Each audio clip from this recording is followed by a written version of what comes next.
जी नमस्कार, मेरा नाम अनिल कुमार है। दो सवाल पूछना चाहता हूँ। एक मेरा व्यक्तिगत सवाल है। मैं अपने विधानसभा क्षेत्र में काम करता हूँ। मैं उत्तर प्रदेश में जिला बुलंदशहर के अनूपशहर विधानसभा से आता हूँ और वहीं पे काम करता हूँ। बिजनेस करता हूँ, आर्किटेक्ट हूँ बाय प्रोफेशन, अर्बन प्लानर हूँ और वहाँ काम कर रहा हूँ। तीन तरह के सवाल मेरे मन में आते हैं जब मैं क्षेत्र में काम करने जाता हूँ। सबसे पहला, क्या मुझे अपनी ब्रांडिंग करनी चाहिए ऑनलाइन या एडवर्टाइजमेंट के माध्यम से। दूसरा सवाल है, क्या मुझे व्यक्तिगत रूप से एक एक व्यक्ति के काम करने के लिए उपलब्ध रहना चाहिए या मुझे सार्वजनिक कार्य करने चाहिए जो एक समूह के पृष्ठभूमि के हिसाब से काम किए जाएं।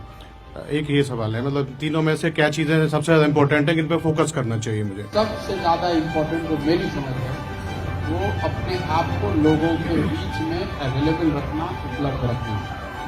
जी कराइए मत कराइए, जी लोगों की मदद कीजिए या मत कीजिए। जी सबसे ज्यादा वो नेता हारता है जी जिसके विषय में लोग ये कहने लगते हैं कि दिखता ही नहीं। जी आप सुने होंगे अपने क्षेत्र में, इस देश में हर चीज टॉलरेबल है। दो चीज अगर आप अपने में रखिएगा, जी आप उपलब्ध हो लोगों के लिए और थोड़ा स्वभाव आपका अहंकार वाला न हो, तो आप जनता के प्रिय अपने आप हो जाते हैं। पर्सनल कनेक्ट रहना चाहिए। पर्सनल कनेक्ट कह लीजिए या उपलब्धता जरूरी, उपलब्धता जरूरी है। जी तो मुझे लगता है कि और कुछ कीजिए या मत कीजिए, क्षेत्र में अगर आप अवेलेबल हैं, जी व्यक्तिगत आप मदद कर सकते हैं, समाज के लिए कुछ कर सकते हैं, तो बात की बात है। क्योंकि आपकी सबकी क्षमता तो है नहीं कि आप किसी की व्यक्तिगत मदद करें। लोग कहते हैं सरकार के काम कैसे कराएं, आप कुछ मत कराएं, जी लोगों के लिए उपलब्ध हैं। कोई आया, किसी के यहाँ कोई बीमार हो गया, मैं देखता हूँ कि जो सबसे पॉपुलर नेता हैं वो सबसे ज्यादा शादी अटेंड कर रहे हैं, सबसे ज्यादा मरने में किसी के उसके साथ जा रहे हैं, सबसे ज्यादा हॉस्पिटल में अवेलेबल है। नीचे सही में नेता है। दिल्ली वाले को छोड़ दीजिए, हाँ जी, उसके घर में जैसे परमानेंट लंगर चल रहा है। जी जी नहीं, वही मेरा सवाल है कि क्या वो वही काम करना चाहिए, वही करना चाहिए। लोगों के लिए उपलब्ध होइएगा। जी तो एक क्रिटिकल मास आपके, क्यों ऐसा जरूरी मैं आपको बताऊं। जी एक क्रिटिकल मास बिना कुछ किए बन जाएगा। 200, 300, 400, 500 लोग जब आपके साथ जुड़ गए जी तो फिर उस संख्या के आधार पर आप सरकारी काम करा पाएंगे। सर मेरा क्वेश्चन है, बेसिकली जितने भी हम पॉलिटिशियंस देखते हैं, एमपी एमएलएज, या तो वो 95% of those politicians are rich, या फिर वो एक ऐसी फैमिली बैकग्राउंड से बिलोंग करते हैं जिनके फैमिली में कोई पहले एक अच्छा पॉलिटिशियन रह चुका है जो फेमस था। लेकिन और उन लोगों के पास पैसा भी होता है वहां पे इन्वेस्ट करने के लिए। एक नॉर्मल बिजनेसमैन या एक मिडिल क्लास फैमिली से कोई लड़का अगर पॉलिटिक्स में जाना चाहता है तो उसको इतना पैसा नहीं है कि वो उतना समाज सेवा भी कर पाए कि वो फेमस हो जाए उतनी। तो वो उसके लिए क्या सजेशन है आपका? एक जैसे जाति को लेकर एक बहुत बड़ा मिसकंसेप्शन है, उसी तरह एक उससे भी बड़ा मिसकंसेप्शन ये है कि पॉलिटिशियन बनने के लिए आपको पैसा चाहिए। ऐसा इसलिए लगता है आपको, जैसा आपने ठीक कहा, कि जिस नेता को भी आप देखते हैं वो पैसे वाला दिखता है, उसके पास गाड़ी है, ऑफिस है, घर है, बड़ा अमला है जो लोगों की सेवा कर रहा है। अभी 5 मिनट में आपको ये क्लियर हो जाएगा कि पॉलिटिक्स में नेता बनने के लिए आपको पैसा चाहिए कि नहीं चाहिए। देखिए, पहली बात कि अगर जीवन में आपके पास पैसा है तो कुछ भी करना रिलेटिवली आसान है।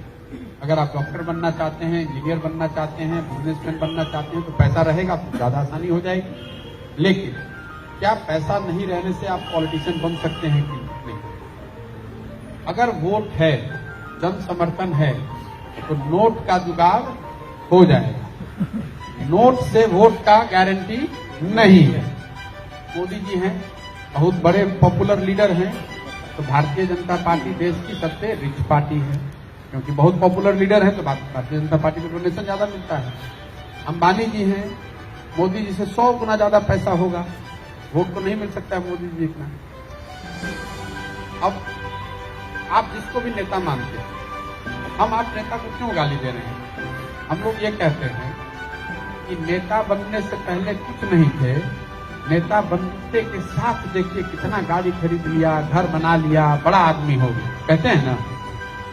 इस लाइन को जाकर कागज पर लिखिए। आप क्या कह रहे हैं? नेता बनने के समय कुछ नहीं थे, नेता बनते के साथ बड़े हो गए। मतलब जिस दिन नेता बने थे उस दिन कुछ नहीं थे, पैसा नहीं था। नेता बनने के बाद प्रवृत्ति हो गई तो पैसे वाले हो गए। मेरा नाम विक्रम सिंह है, हरियाणा आदमपुर विधानसभा से आता हूं और ऐसी विधानसभा है जहां पिछले 52 ईयर से एक ही परिवार के लोग बनते आ रहे हैं। चौधरी भजन लाल, फिर उनके बेटे कुलदीप और वो लोग बनते आ रहे हैं। मैं पॉलिटिक्स में आना चाहता हूं और आपकी सारी बातों से सहमत हूं। 10 साल की जर्नी के लिए तैयार हूं। तो क्या मेरे को कोई पार्टी प्लेटफॉर्म के साथ साइड बाय साइड जुड़ के चलना चाहिए या अपना व्यक्तिगत कद बढ़ाना चाहिए? देखिए, जैसे जैसे डेमोक्रेसी मैच्योर होती है वैसे वैसे छोटी पार्टियों का और इंडिपेंडेंट कैंडिडेट्स का रेलेवेंस कम होता जाता है। 1952 के लोकसभा में बड़ी संख्या में इंडिपेंडेंट एमपी चुनकर आए थे। इस लोकसभा में वो संख्या घट के 10 से भी कम रह गई। इसलिए इंडिपेंडेंट चुनाव जीतना लड़ना बहुत मुश्किल है और उत्तरोत्तर जैसे जैसे समय बढ़ेगा वैसे वैसे और डिफिकल्ट होता जाएगा।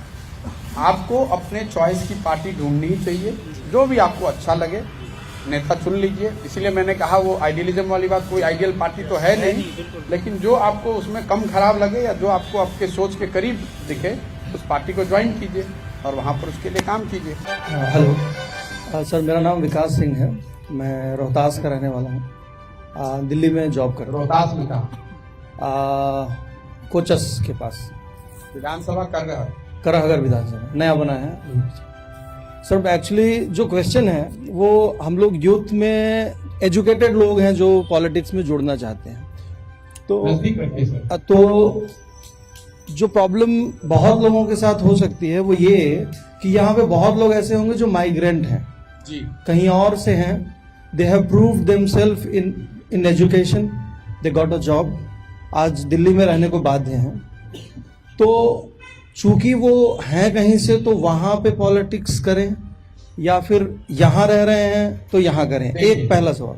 देखिए, पहला जहां तक सवाल है पॉलिटिक्स के लिए क्षेत्र कौन सा चुने। आइडियल तो वही है जहां आपका जन्मभूमि। इट्स ऑलवेज बेटर कि जहां से आप आते हैं अगर आप वहां जा सकते हैं, वहां से पॉलिटिक्स कर सकते हैं, तो उससे बेहतर कुछ नहीं है, क्योंकि एक नेचुरल एडवांटेज आपको वहां हमेशा रहेगा। लेकिन ऐसे लोग जो माइग्रेट कर गए, दिल्ली आ गए, बॉम्बे आ गए, ये तय आपको करना है। अगर तो आप देखते हैं कि 10 साल के बाद भी आपको लौटना नहीं है तो आपको यहीं की पॉलिटिक्स करनी चाहिए। आपको बिहार की पॉलिटिक्स, उड़न खटोला वाला पॉलिटिक्स कहीं नहीं करना चाहिए। अगर आपको बिहार लौट के जाना है तो बिहार की पॉलिटिक्स कीजिए। अगर बिहार नहीं लौटना है तो बिहार के लोगों की पॉलिटिक्स यहाँ दिल्ली में कीजिए। संभावना तो यही है, तो यहीं पर कीजिए। दूसरा जो आपने सवाल पूछा कि कब मतलब नौकरी छोड़ें कि वहां जाकर काम शुरू करें। राजनीति में चाहे सब खराबी हो, एक अच्छी बात यह है कि आप जहां पर हैं, जिस क्षेत्र में हैं, वहीं से शुरुआत कर सकते हैं। ये जरूरी नहीं है कि आप प्राइवेट बैंकर यहाँ हैं दिल्ली में और समझिए करघर में आपको विधायक बनना है तो आप यहाँ से नौकरी छोड़कर करघर चले जाएं, उसका कोई फायदा नहीं। करघर में आप बूथ लेवल पर कुछ कर पाए चाहे नहीं कर पाए, आपकी नौकरी यहाँ छूट जाएगी तुरंत। तो फुटबॉल मैच आप देखते होंगे, आप अपने गोल से बॉल लेके चलते हैं, शूट कब करते हैं? जब सामने डी के करीब पहुंच जाएं, जब लगे कि शूट करेंगे तो गोल हो सकता है। हर बार मारेंगे गोल होगा ये जरूरी नहीं है, लेकिन अपने गोल पोस्ट से तो शूट नहीं कर सकते हैं। तो आप शुरुआत तो जहां पर हैं वहीं से कर सकते हैं, करना भी चाहिए। मैं झारखंड से उत्तर प्रदेश में रहता हूँ। ग्रामीण इलाकों में क्या होता है, जाति का फैक्टर बहुत मैटर करता है किसी भी चुनाव में। तो वहाँ अगर जाति का फैक्टर आपके अनुकूल नहीं है तो आप वहाँ चुनाव किस तरह से जीतेंगे?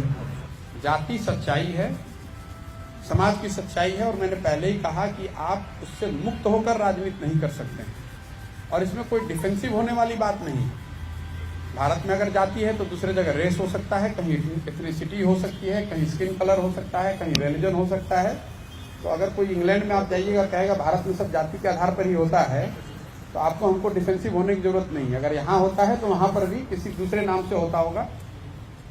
Social aggregation of some form is the reality of humanity. ये मानव स्वभाव है कि अपने तरह के 10 लोगों के साथ समूह में रहना ये मानव स्वभाव है कि अगर कोई नेता, अगर कोई मुद्दा, अगर कोई इशू इतना बड़ा हो जाए